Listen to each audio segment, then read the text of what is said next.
We've all heard of "Don't do Jewel, it's not cool," or "No need for weed," or "Say no to drugs." In short, drugs bad. But to what extent? What is the impact on parental use of drugs? How can this cycle end? To see the effects of this paradoxical event, we will look into the bond of parent and child, and how the attachment theme is affected by drugs, and in fact, creating a cycle of substance abuse.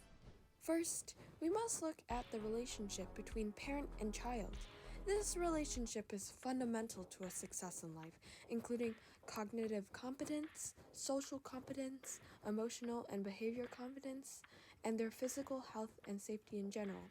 So, what if a parent has a problem with a substance abuse disorder? How would the effects play out? Although many children living in households with a substance-using parent doesn't guarantee experience of abuse or neglect, they are at increased risk for child maltreatment and child welfare involvement compared with other children.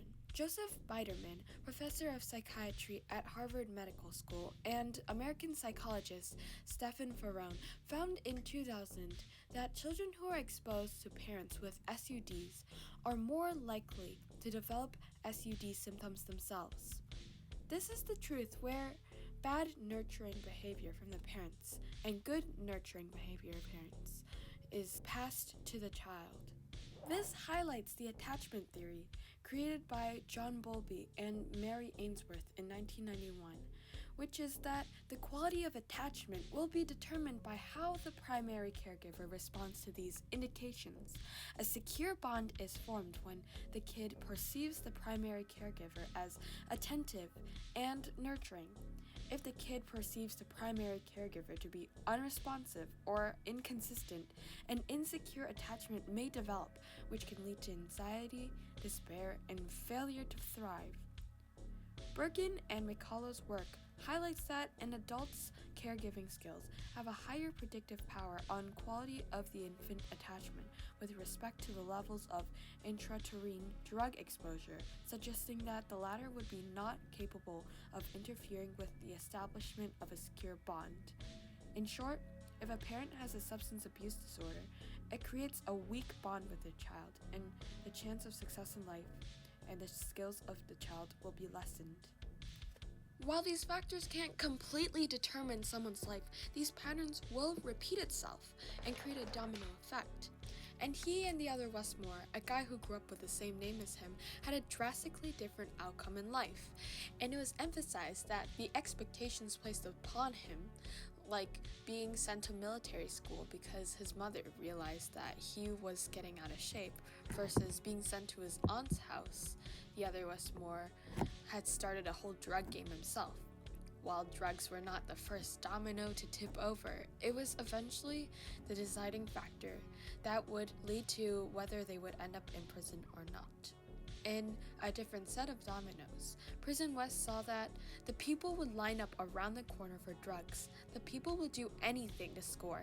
He knew these people because he was the one that got them what they needed. It was his job. He saw how drugs had ruined his life and realized that other people were also being plagued by the disease of addiction as well. As said before, children of parents with substance abuse disorders have a high chance of adopting the behavior themselves.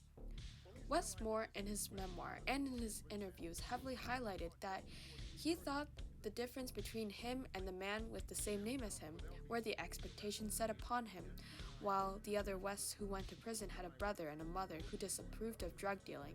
They didn't heavily punish him or expect much of him anyways, and therefore he became what they expected him to be, or otherwise what no one expected anything out of him, a failure.